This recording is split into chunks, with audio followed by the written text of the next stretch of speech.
sang this song to me. There was a message in his melody, sweetest lyrics that I ever heard. There's a message in the songs of birds. He said, tomorrow is another day. Living is the only way. Tomorrow's gonna ever come. Listen to the words of the song. Everything's gonna be alright. Everything is gonna be.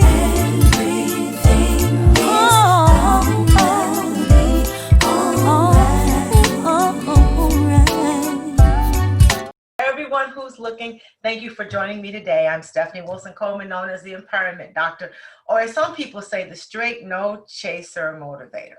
Because if you got a hard hat life and things aren't happening, we got to do some really serious things to get it moving.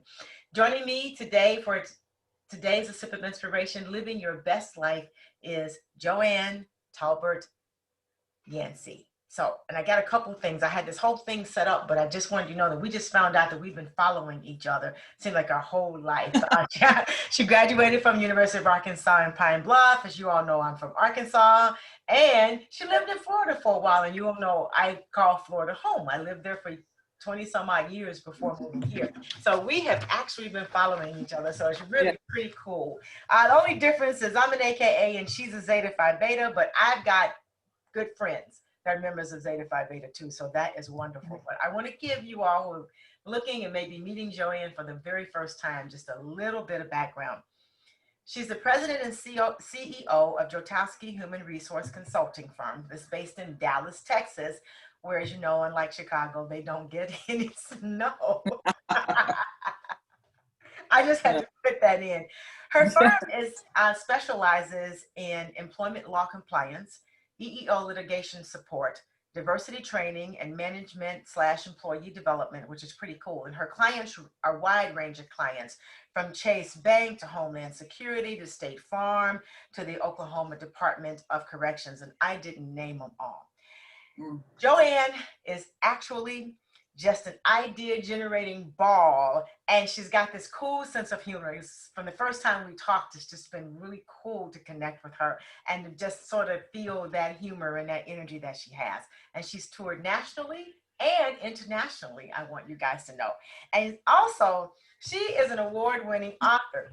Her first book, guess what it was? I bet you never would guess, is Romantic Secrets Men Should Know. And I told her earlier that we probably should have a show just on that.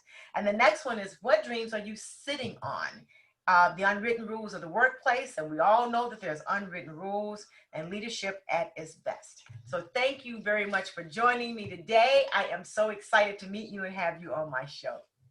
Thank you. Thank you for asking. I'm just very excited. I'm loving this already. This is great. And we have to figure out how to get our message out to the masses in this time of this pandemic, because people now more than ever are probably struggling with how do they move forward? How do they hold on to their dreams? How do they become successful? Because nothing in our backgrounds or toolkits made us ready for this. We're just not ready for this way of doing business. Everything was call someone, have a meeting, meet them in person. So how did you get started in this field? Well, it goes back to my career in employment law. I worked for two major companies and actually worked for the federal government as a federal investigator. And I did that with employment law, and employment law is basically workplace discrimination. And so, I left the federal government after being transferred from the St. Louis office to the Dallas office. And then I came to Dallas and started working for Rockwell International. It's a big company. It was part of, I was part of the government side, and I had to do training. I had to train the managers on the law because they were getting in trouble.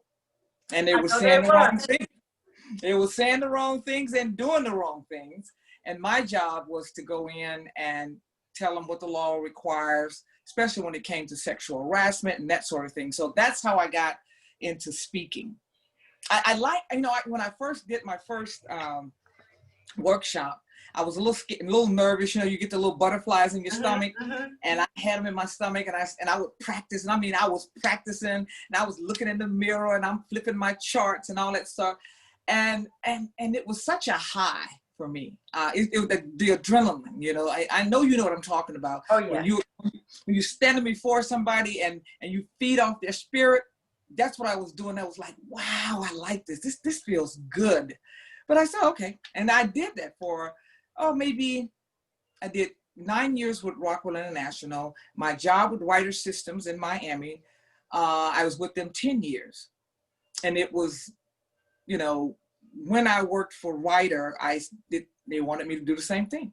And so I had to train about 6,000 people because the government had come in and slapped a big conciliation agreement on them. So that's how I got started. Oh, that's fantastic. I think that is absolutely fantastic because we know about workplace discrimination. Oh, yeah. So what do you contribute to your success? And what sort of things would you suggest or recommend that people who are listening, or of course, none of us listening have problems. It's always somebody we know, right? Our cousins. Yeah. What would we tell our cousins? Well, you said, what do I contribute to my success? A lot of it has to do with my root and base, my family. I grew up with a very strong-willed mother who was just determined. I mean, just that strong, statue. And she had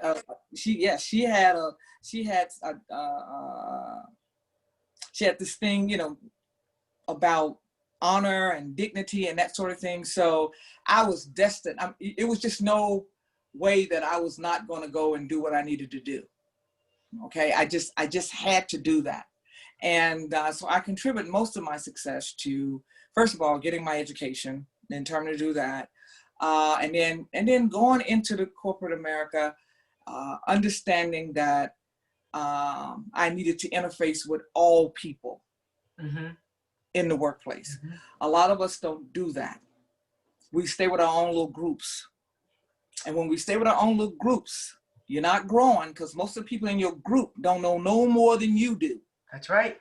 So so I was always looking for a way to make me better.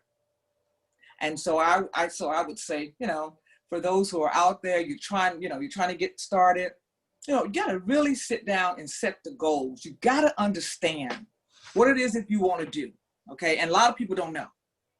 They don't know. So I have a lot of mentees and I tell them right off the bat, if you want me as a mentor, you're going to have to work. You're going to have to work at it. You're going to have to do the things I asked you to do if you want me to be your mentor. So I think that the first thing people have to understand that they are the boss of their career. And here's where a lot of people make a mistake, is that they leave their career in the hands of their managers. And then they have the audacity to get upset when they're not successful because you've given that power to someone else. So for me, I immediately became the OOO. That's the only operating officer of me incorporated, okay? Okay. Of me incorporated. So when you are the OOO, you just don't hang out with everybody, okay? That's right. So you have to be very, have your here are my goals. Here's what I want to do.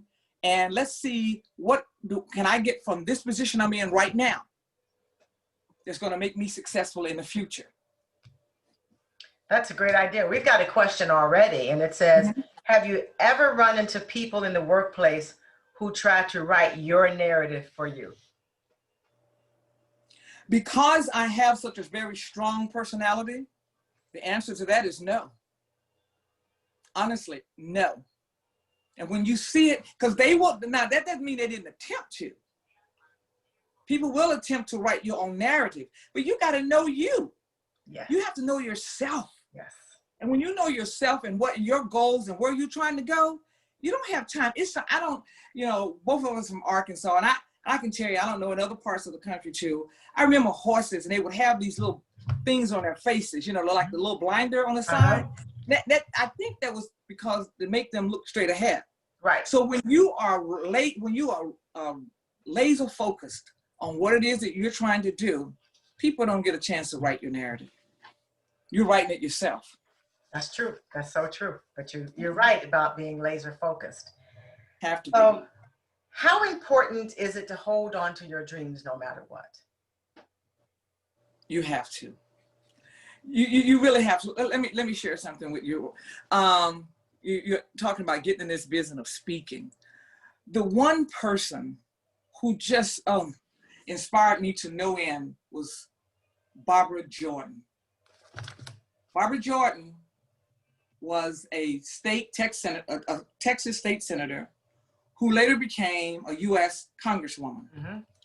And this woman had this resounding voice. I mean, every time I would hear her, I would get chills. And I said, man, that lady is strong. She command your attention, you know, whenever she got up to speak. And I just, you know, I said, you know what? I just really want to speak. I really want to speak. I love this thing. It feels good. So while in Miami, I had all of us have, and I talk about it in my book, and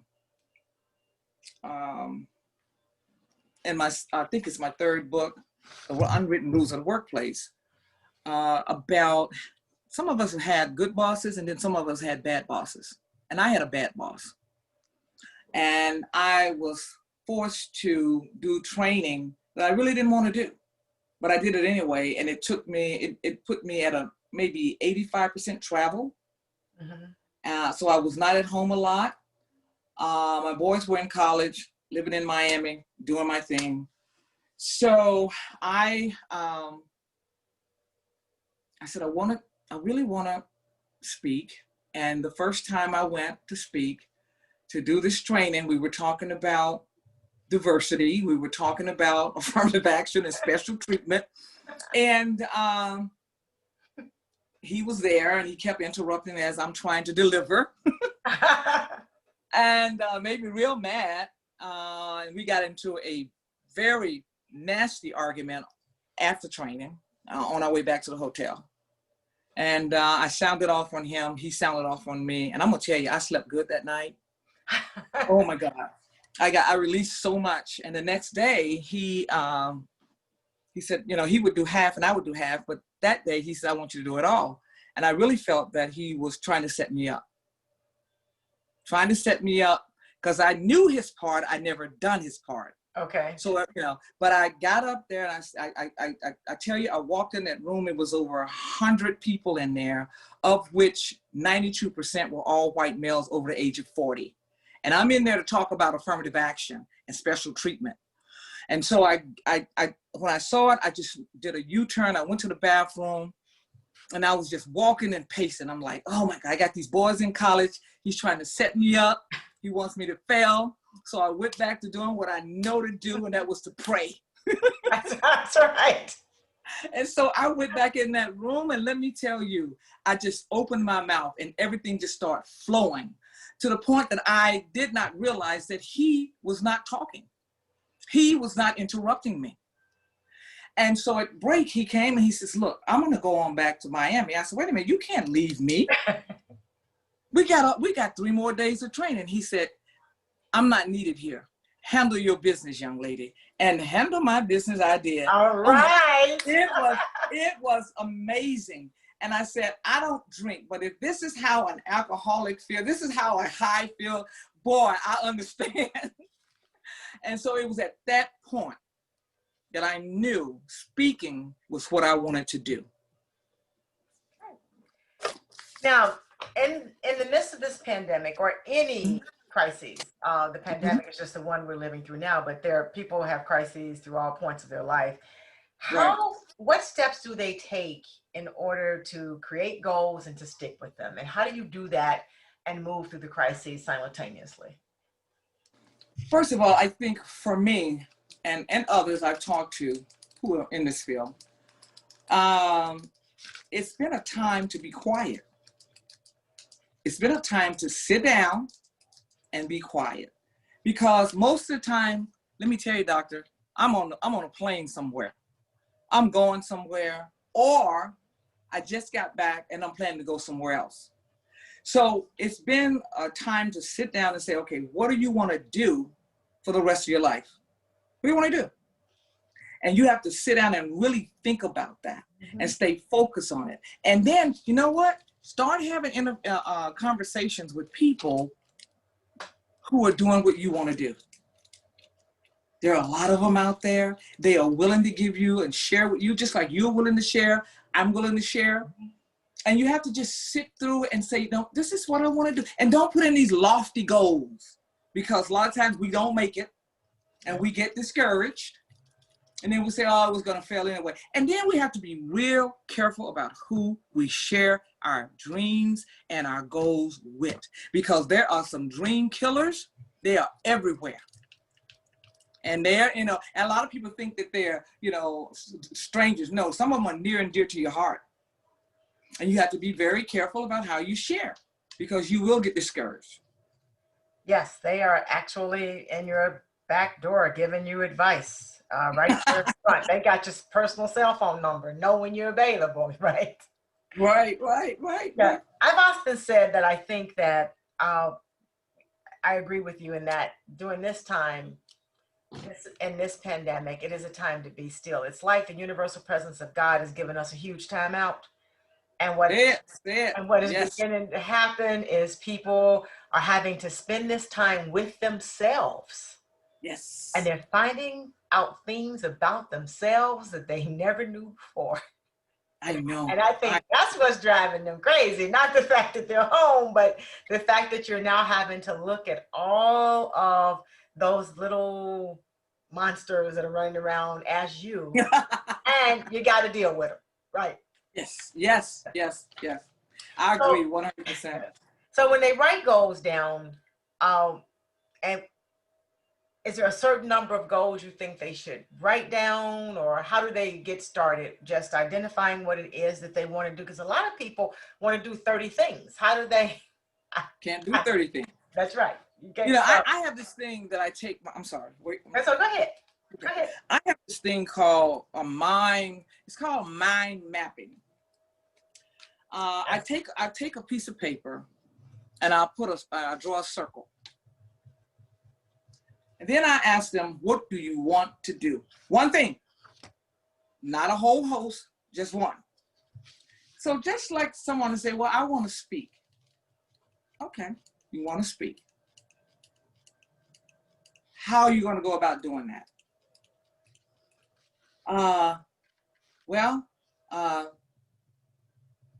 Maybe I need a website. All right. From that circle, I will draw a line and I'll put website. What else you want to do for that one right there? Well, I got to get a platform. Oh yeah, you need a platform, don't you?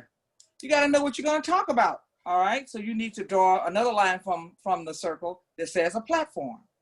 And so once I go around that circle, just on that one thing they wanted to do, they have a host of things. And for each one of those extension lines, okay? You have to, for each one of those lines, you have to set goals for them. And I think you shouldn't have no more than 1 to 3 goals.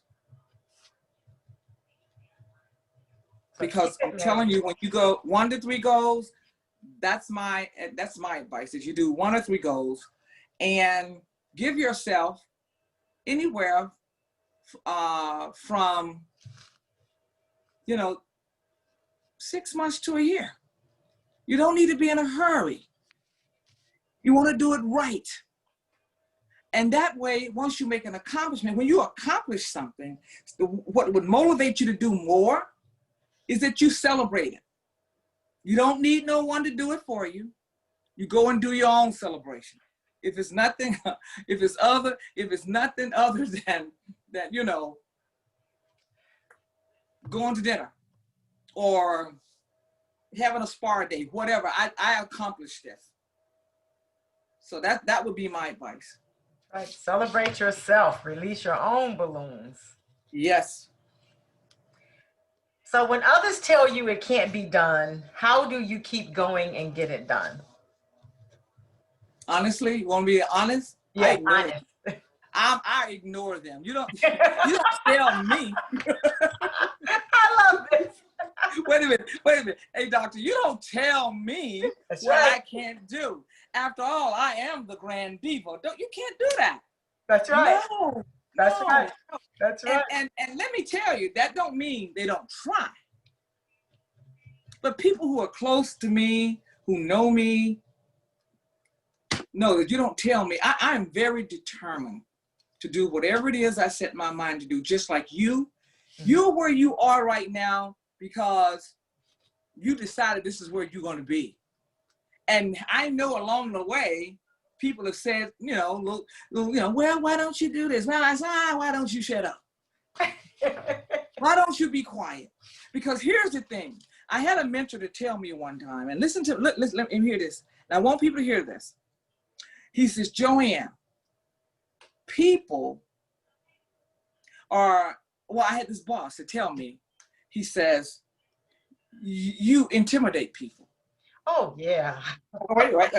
Wait. So I said, intimidation? He said, oh, yeah. I said, but I didn't do anything. He said, your very presence intimidate people. And here was my response.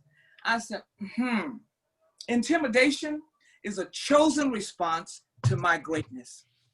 What do you want me to do about that? Nothing. I will never lower myself or put my light out so that your light can shine. I will take my light and help you find your light. But I'm not putting my light out because, doctor, you know what the song says. This little light of mine. Right. I'm going to do what? I'm going to let it shine. That's right. It says your little light shine. It says this is my little light. So yes, people, and then I always say, I had a one mentor to tell me, he says, Joann, stop holding yourself accountable for the stories that people decide to tell themselves about who you are. Stop it. There's nothing you can do about it, no way. What people think of you is none of your business. You focusing on the wrong thing. And I'm so thankful that he told me that. And I keep that with me all the time. Yeah, I just used that recently. I said, oh, wow, gosh. It's a good thing I understand that what you think about me is none of my business. It's none of our business. Right. It's just none of my business, right? There is nothing you can do about it. That's right. So how do you tap into your inner strengths? Through meditation. Oh, let's talk about meditation. You I recommended that in the column and people thought I was cursing them.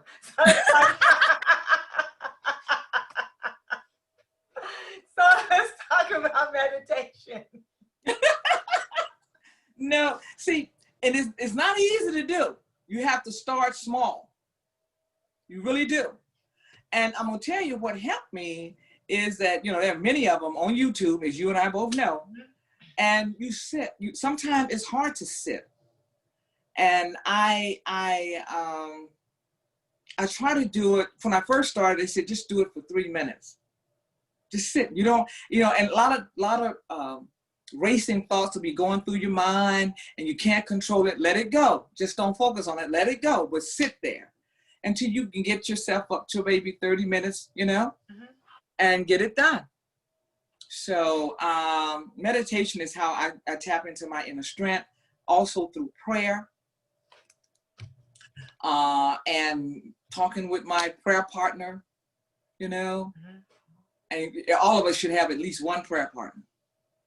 I don't care who you are. You should have one person who, when you ask them to pray, doctor, they don't ask you they won't ask, well, what is it about? They just start praying. Right. You don't need to know what it's about. Because you're talking to the person, you're going to be praying to the Father who knows. That's right. So there it is. Already knows what needs to be done, and already knows what you need to know. I don't need to know. I'm just standing in the gap for you at that point. Yeah, intercessory. Right. So, and on meditation, the people often ask, they say, but I pray. It's like, yeah, but meditation is where you listen. Ooh, I love it. Yeah, that's where you listen. There was this joke I love about this little girl who would go into church and she would pray, and then she'd always sit there for another 4 or 5 minutes. And finally the minister says, "Why do you sit here?" And she says, "Well, I have to give God a chance to answer." Oh, I love it. So it's where you listen. And people, I think, are afraid of the thoughts that they get. And I tell Oh you, my goodness. yeah, just Oh, dismiss them for now. Just say, "Thank you very much. I'm in meditation. I'll get back to you." You know? And, Yes. and they will leave and they'll come back, or most of them don't ever come back anymore. But I think sometimes we create those interruptions because we're afraid to be still with what we think. Yes, I agree. I agree 100%. But I thought that was very good. Pray is when you're talking. Meditation is when you're listening and you're just sitting there. And for me, I get so many good thoughts and so many good ideas come through my head when I'm just sitting there, not doing anything.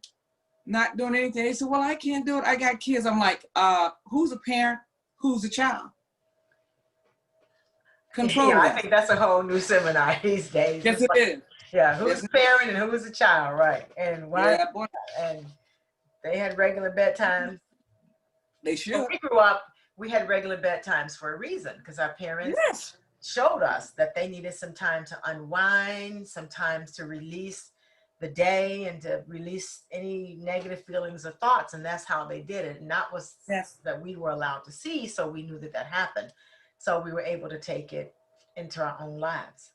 So after these people, after your pupils or mentees have done their mind map, what about procrastination? And well, let me tell you, I procrastination is a thief. Let's start with that. Okay. It is a thief. It robs you from opportunities that you don't take. And there's a lot of people that procrastinate. And honestly, I gotta be honest about it. It irritates me. I get very irritated with people who just don't procrastinate. They just sit there and don't do it. And then when it's time, I didn't get it done. I that is one of my faults right there, is that I have no patience for procrastination at all. And for those that do, all I can say to you is that, realize that there are things you need to be doing. And then when you procrastinate, it does rob you of an opportunity that you could, a good opportunity. So I just believe that, I always say that it's a thief. It is an absolute thief. So people who procrastinate, you need to really sit down, think about what it is that you want to do, and stick with it. Just one little thing, just stick with that one thing and see it through. I don't know if they will stop as a result, because I'm not a procrastinator. I see something, it's got to be done. It's done. Yeah, sometimes people, I think they say I procrastinate when actually what they're dealing with is some fear. And in that case, meditation will help a lot, because, like you said earlier, when you're still, you get answers and ideas about how to do things that you could never come up with just by yourself when your mind is busy juggling anywhere from 12,000 to 60,000 thoughts a day. Right. Through that meditation, that will help you control that fear. Yes, definitely. So can you share a story of success that still makes you smile? Oh, yeah. Got a lot of them, but only one. This one particular one. Okay. Listen, you're gonna love it. Okay. Okay, I was living in Miami. Remember I told you about that boss, okay? Yeah. And I'll say this. I never knew that I would be going all over this country talking about him and making good money and not even mention his name. I want to say that part. But when I was living in Miami, a coworker came to me and she said, "Joann, I want you to go to this conference. It's this weekend." I said, "This weekend?" I said, "You wanted me to not go to the beach, but go to this conference, African-American women on tour, to be with a bunch of black women holding hands and singing Kumbaya? She says, yes. So I go. I said, well, I don't think I want to do it. She said, come on, Joann, you got to go. You got to go. I said, okay. She said, I paid for it already. You got to go from the company budget. I said, okay, I'm going. Let me tell you something, doctor. When I went in there, my life has never been the same. I walked into a conference of 1,500 beautiful Black women. Yes. Positive. Yes. Doing things, running things. Yes. And I went to a workshop called Soul Food for the Spirit. It was being led by Jewel Diamond Taylor, one of the most powerful motivational speakers I've heard in a long time. And I went to her workshop and she asked the question, what is your gift? She gave the definition. Mm-hmm. Something you enjoy doing so much, you do for free. It gives you an unfair competitive advantage over others. And every time you display this gift, somebody compliment you on it. So she gave that definition, she stuck it right in my mouth and said, what is your gift? And all I could get out of my mouth was, I just want to speak. That was it. I said, I just want to speak. All right. So the next year, I relocated back to Dallas. African-American women on tour came to Dallas. I paid for it this time because I knew what to expect. And I saw her and I said, Miss Taylor, I know you don't remember me. And before I could finish my sentence, she said, oh, yes, I do. She said, I remember the pretty ones. She said, have you started speaking yet? And the hair just stood up on the back of my neck. And I said, and I got so nervous. I said, well, Miss Taylor, I want to do what you're doing. How do I get on this tour? She said, submit a proposal. So, submit a proposal. We go to 6 cities every year. So I submitted my first proposal, and they gave me 2 cities, Chicago and Atlanta. I got to Chicago, and I was trying to figure out how many people was in my session. So, no, Atlanta was first. So I get to Atlanta, I get there. You understand, I'm working a full-time job now. So on the weekends, when I leave Friday, usually I would take off Friday and I'm gone to wherever the tour is, to meet the tour. So I get to Atlanta, it's this particular, because everybody was going to Atlanta, this one had like 2,100 women. So I go and I said, okay, pick up my packet. Hey, how many people, I'm important, right? Hey, how many people in my section? He told me, he said, ma'am, you have 72 people in your session. I said, well, how many does a room hold? He said, 122. It's okay. So doctor, let me tell you what I did. I start going around. I said, I stood in the registration line. I said, hey, which workshop you going to? They said, I don't know. I said, you need to go to this one right here. I'm pointing at my workshop, right? This lady right here, she a bad girl. She a bad girl. I was in the bathroom. Hey, which workshop? Until when I walked in there, it was actually 121 people. And when they introduced me and I came to the stage, they said, that's that lady. That's that lady that was harassing us. And I tell you, from that point on, the next year I got all 6 cities. And you understand that they did not pay us a fee. They didn't pay for our travel. They gave us a room and that was it. So I asked people, how serious are you about living your dream? What are you willing to do? What are the sacrifices are you willing to make? Because at that time, when she told me I needed to write a book, my first book, Romantic Secrets Men Should Know, was already in transcript. And all I had to do was just go and I self-published it myself, all 4 books. So that's my success. I was on tour with them from 98 to 2003. All right. Do you remember that tour? Yeah, I do. I still got the t-shirts.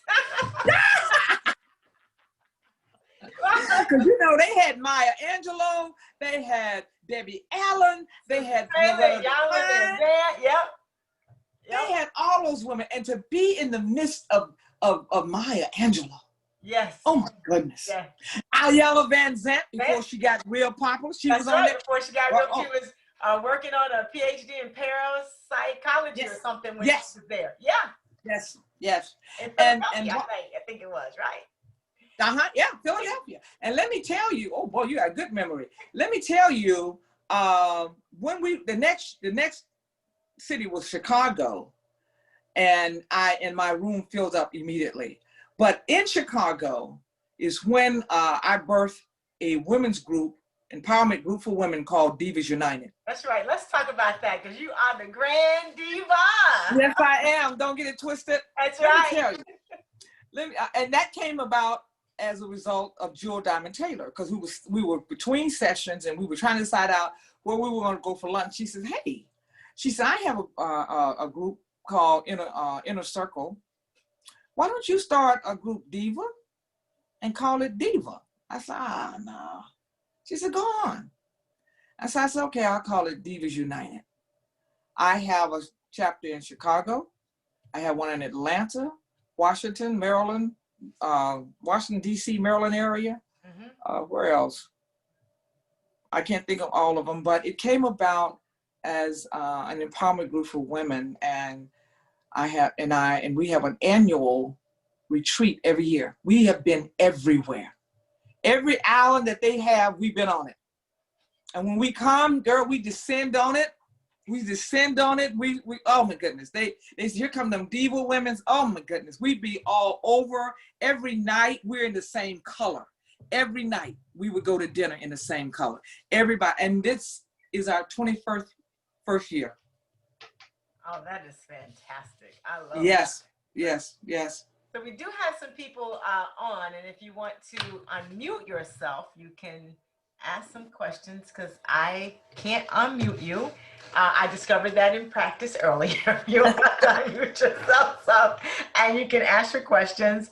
And while we're waiting for that, I do want to ask about romantic secrets men should know. I think that's so cool. Let me tell you how that came about. My oldest son, I made a pact with him when he was 10 years old, that if he finished college, that if he marry a girl that he's known for 5 years, I would pay for his honeymoon.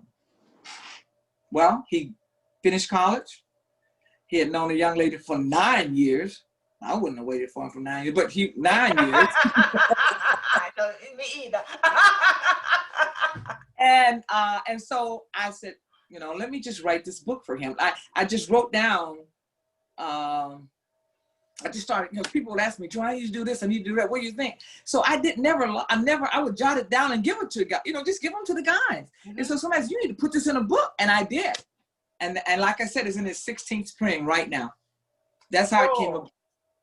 So what's one of the secrets that you see men need to know today? All right. This is the one I love the most, and most of the guys like, and this is called Flowers Have It. Okay.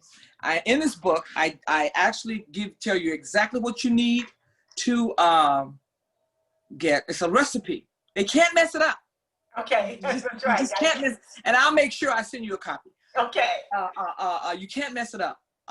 And so for this particular thing to do, you would go and get, hold on, never mind. You would get a bouquet of flowers. You would get him or her favorite beverage. Okay, and what you would do is let them know that the bathroom and the bedroom is off limits. Okay, so you go in there and you take your bubble bath and you put your bubbles in the bath and make sure those bubbles are right at if you have to do the whole bottle, just dump it in there, because all you want is bubbles. Okay. And then you have a real nice towel, a big towel. Now you pull the bed back, you take the pebbles off of the flowers, put it in the bed, cover it up. Okay. Then you call your mate in, have them to get in the tub. You take your towel rub it, roll it or a pillow tub, Mm-hmm. let them sit down, get in there, sit in there. They get out. They step into a warm towel that's been either in the dryer or the microwave, whichever is quickest, and let them walk into that. And then they go to the bed, and the rest is up to them. Stage is set, I tell you. I can't take you no further than that. That's fantastic. And let's Yes. talk a little bit about, so guys, And girl. go out and be sure you get a copy of Romantic Secrets Men Should Know. Because ladies, sometimes we have to leave that book for them or Yes. you say, oh man, I really love this. It would make me feel so special. Yes. Yes. And so that they could read the book this way. You got that part covered. And because romance is just wonderful and it leads to just great outcomes. So and what dreams are you sitting on? So give us a gist of what that's about. This book will help you guide you in developing your God-given talent, step by step. I tell you how to discern. I gave you the definition, the same definition that I got from Jewel Diamond Taylor. I use in that book where it says it's something you love doing so much you do for free, and it gives you a competitive advantage over others. But also, what would you do if there was no way you could fail? What would that be? All the safety nets have been put in place. What would that be? And so I walk them through that and goal setting, the whole bit, how you go and get this done. And then you discover, what dreams have you really been sitting on? I've been sitting on this stuff and I really need to get up off of it and bless some people. I think that we are blessed to be a blessing. A lot of people don't realize that, and they get selfish about stuff, and they don't move forward when you get selfish about not sharing stuff. So that's what that book is all about. That's true. You can get selfish quicker than you really realize too. And Yes. sometimes you can get lazy too. Yes. Because you can get lazy, especially now you're home in sweats and t-shirts all day, and it doesn't dawn on you to dust off that, to ask yourself that simple question: what do you do for free? And what do you love? And if you can't think of it, ask your friends. What do you think I'm good at? They know. Because you're already doing it, chances are, right? Mm-hmm. You just don't. Because here's what I know. If you watch the lifestyle of the rich and famous, there is a common thread that runs through every interview. And that common thread is you will hear them say they loved what they were doing. Just if you listen closely, you'll hear that. So I've learned that when you do what you love, you never work another day in your life, and the money will follow. It just does. That's right. The money follows. It will. It has no choice. It'll follow you. You generate all that happiness and all that consciousness, bringing that money into you, doing what you love, blessing other people. The money will find you. The money is not lost. Okay, it's the idea that's lost. And tell us a little bit about Unwritten Rules for the Workplace. We've talked some about being your own boss. And so how can people, what's one other tip that they can take away tonight to help them actually start to look at what they need to do in order to start to live their dreams? And we have to address the question is, are you too old? Is there an age limit on it? You're never too old and you're never too young to get started on anything. If you keep telling yourself that, you'll never get done, and that is another phase of procrastination, as you and I both know. Right. In this particular book, I worked in human resources in corporate, and when I was working in corporate America, and there were so many things that they couldn't tell you that was holding you back. And the biggest thing, one of the biggest ones that I know, is the way we dressed, how we presented ourselves in the workplace. Let me tell you. But no one's going to tell you. Oh, that's no true. one's going to tell you because they're afraid they're going to get a lawsuit against them, but they won't do it. Give you a good example. Had a young man graduate from Tuskegee University, big time engineer. He was electrical engineer, graduate, and he came to interview. When I tell you, doctor, he had the whole skyline of Dallas carved in the back of his head, he did. Oh no. Oh yes. Oh. And I Right. now we can laugh, huh? We can laugh. Right. But when you laugh at them, you're laughing at yourself. Right. And so I looked at him and I said, young man, can I share something with you? He says, yes, ma'am. I said, and I went into that Southern black mother mode. And I said, baby, you can't go in here looking like this. He says, ma'am, I said, you got the whole skyline of dollars in your head. I said, that's what you do in college, but you can't do it looking for a professional job. He says, I said, now you can come back tomorrow and I'll present you tomorrow. He said, okay. He came back, his hair was cut. And I want you to know that child went on to be a big program manager and director of engineering. All you got to do is just tell them. Right. Some of them don't listen.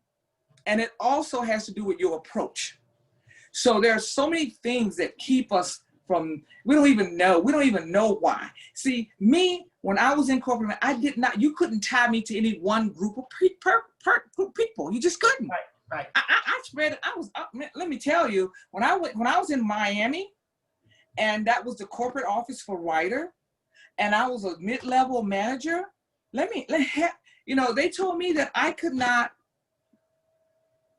go to lunch with the secretary. Well, yes, I am. It didn't matter to me if I'm going out and I'm past your desk, you getting ready to go. Where you going? And they said, I'm going to lunch. Come on, let's go. That's right. Because I had never had those divisions or those barriers. I just spread it myself. I talked to everybody, doctor. When I was in the cafeteria, I spoke to everybody. Everybody. Everybody. That's right. Everybody. Let me tell you, I got more food. That's why I'm fluffy today. I got more food because I held conversation with the people who are serving me. Right.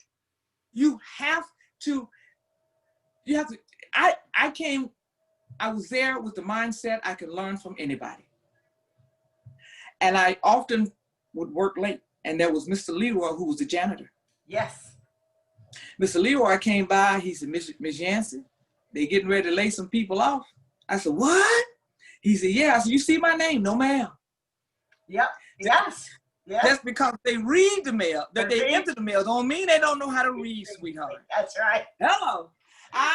He let me know what was going down because, see, big executives have this thing about they talk business in front of people who are servicing them, thinking that they don't know exactly what they're talking about anyway. That's right. Oh, but Mr. Leroy kept me informed. You hear me? That's right. Yes, he did. So my thing about, and that's why I say in this book, I talk about mentors. I talk about having crossover appeal, and crossover appeal meaning, we usually hear that term in the entertainment industry. Which celebrity has crossover appeal, and it will always be Michael Jordan or Michael Jackson or Beyonce. But there's crossover appeal in corporate America as well. Yes. That means that you had the ability to interface with all people. Yes. So that's what this book is about. So we've got a couple of questions here that seem to have popped up again. So how do you prioritize the talents that you have in the workplace? How do you prioritize your talent in the workplace?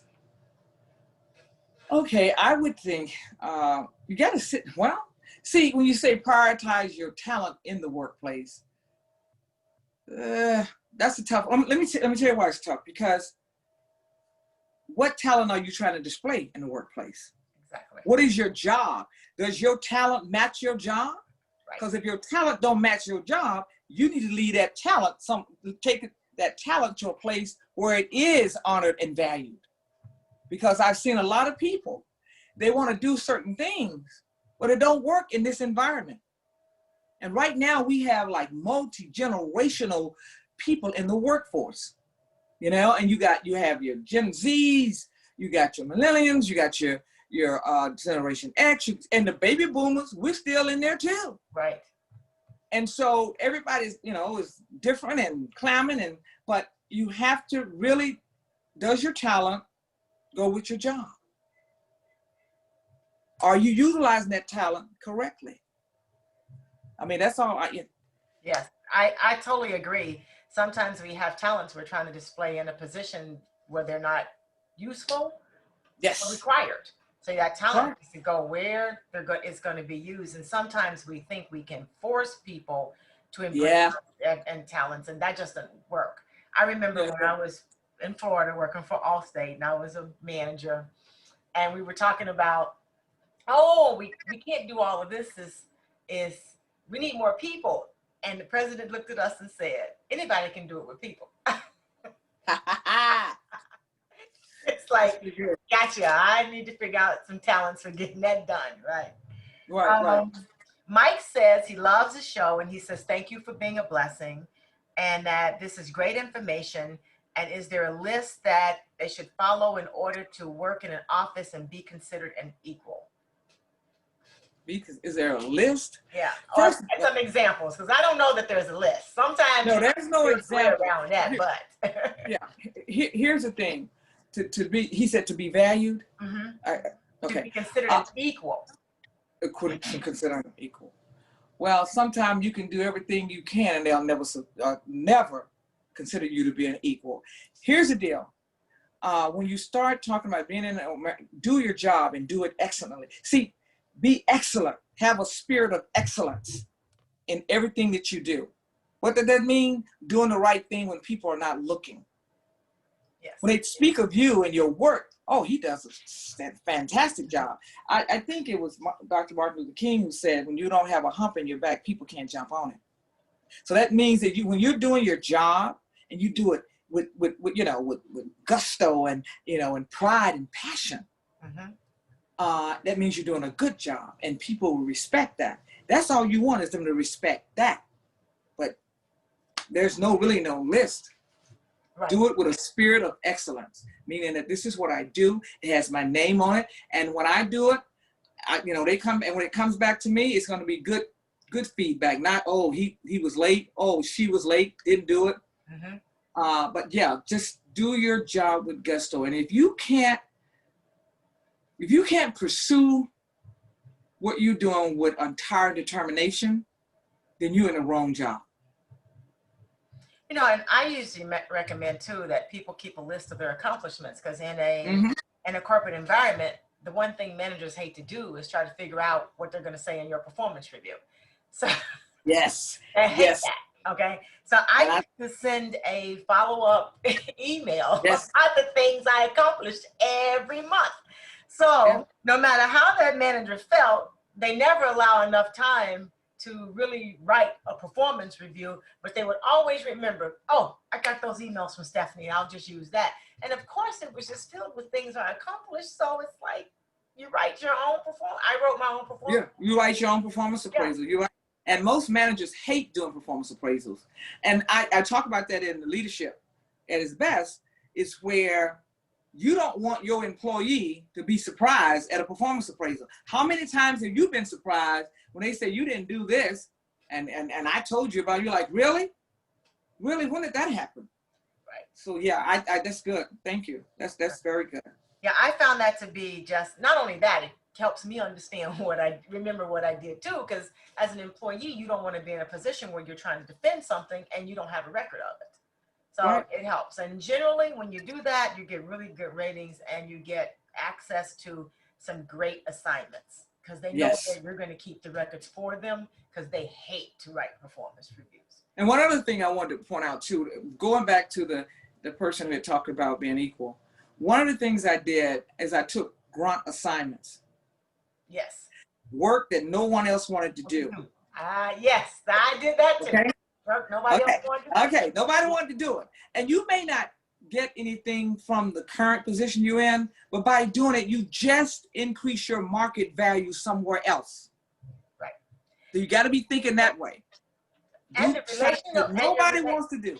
That's right. And your relationship value also, because whoever needs that, somebody needs that. You're now the go-to person for that. So people don't think about that the right way, I don't think. I says, were you working in an old man's environment when things begin to happen for you? Huh? They're asking if you were working in an old man's environment when things began to happen for you. Yes. And let me tell you, I went and got mentors, old men mentors. You want to inflate their ego? Ask them to be your mentor. Ask them to be your mentor. Let me tell you, I have 20. I have 10 white males, 5 black males, and 5 black females as mentors. I'm sorry, 15. I have 15. 10 white males, 3 black males, and 2 black females. And I still use them right now. Right now. You need to have more than one. Yes, You don't want to be in an environment where they tie you to one person. Because that person go down, guess what else? They're looking at you too. Yeah, you're going down next. That's right. That's right. So I always have mentors. And in my position, most all of the time, I was always the only black female in the whole. I was the only female and sometimes the only black in the whole group, because the type of job I was doing and the work that I was doing, we were talking about liability to the company. Mm-hmm. Okay, and so they relied on my expertise to lead them out of it. So I had to learn early that I had to have someone talking on my behalf in my absence. Because, doctor, I had some rough edges that I was not about to let anybody take from me, which I still have right now. I call them Arkansas rough. Yeah, don't we have them, man? Oh. Yes. Yeah, my husband's got a quiet little saying. He says, yeah, you're the one to say, I wish they would. I said, that's an Arkansas thing. What can I say? We're talking to the parents, right? Right. Well, I want to thank you for joining me today and the audience. It's actually been great information, and it was incredibly inspiring and uplifting, even for me. And I love that when that happens. And I know that people watching it are really inspired. And I want you guys to do both of us a favor, but especially the Grand Diva. I want you to go and figure out what it is you're supposed to be doing in life. Okay. Yes. Answer that question about that gift. What's your gift? What do you do for free? And that you really enjoy it for free. And I don't mean just enjoy it. We mean you come alive. You love to do it, that you jump at the opportunity to do it. And I want you to find a way, as she shared in this interview, how to make that come true. And I want you to give yourself 6 months to a year to do it. Yes. This time next year. We want more people living their dreams, because that's where the success is. That's where the happiness is. That's where the prosperity is. And that is how we begin to actually improve the conditions on earth. I believe the reason we have all these problems on earth is because we are not doing that we're supposed to be doing. We're not using our gifts that this great united universe, this magnificent universe has given us. And we've got to stop doing that.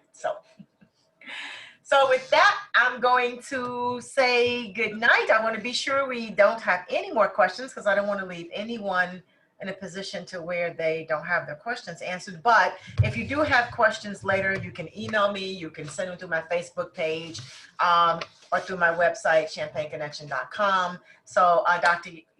Before we get through, Joann, would you please let them know how they can get in touch with you? Because we did not cover that, and I apologize. We talked about your book, so I expect you to go buy one of each, okay? Yes, they can go to my website. It's JoannTolbert-Yancy.com. Okay. Just that simple. And I have a Facebook page, Joann Yancy. They can go there and get in touch with me. And thank you so much for having me. This is such a great forum. Oh my goodness, this is so good. And I just wish you all the success. And if you want me to come back and talk about another subject, you let me know. I will, because we got to cover some stuff. I tell you, we got more stuff to cover. So I want to thank everyone for joining you. And as I always say, I want you to make today so fantastic that yesterday is jealous. I want you to go out and find that heel worth taking, and I want you to take it. I want you to, above all else, do it your way. I want you to dream big, because life is too short to drink cheap champagne, and we know champagne means anything that you think you need to live a great life. So with that, I want to say good night, and I want you guys to remember that you are the miracle that you have been praying for. Good night. I'm Wilson-Coleman, empowerment doctor, and it's been my pleasure. Yes, thank you. You're welcome.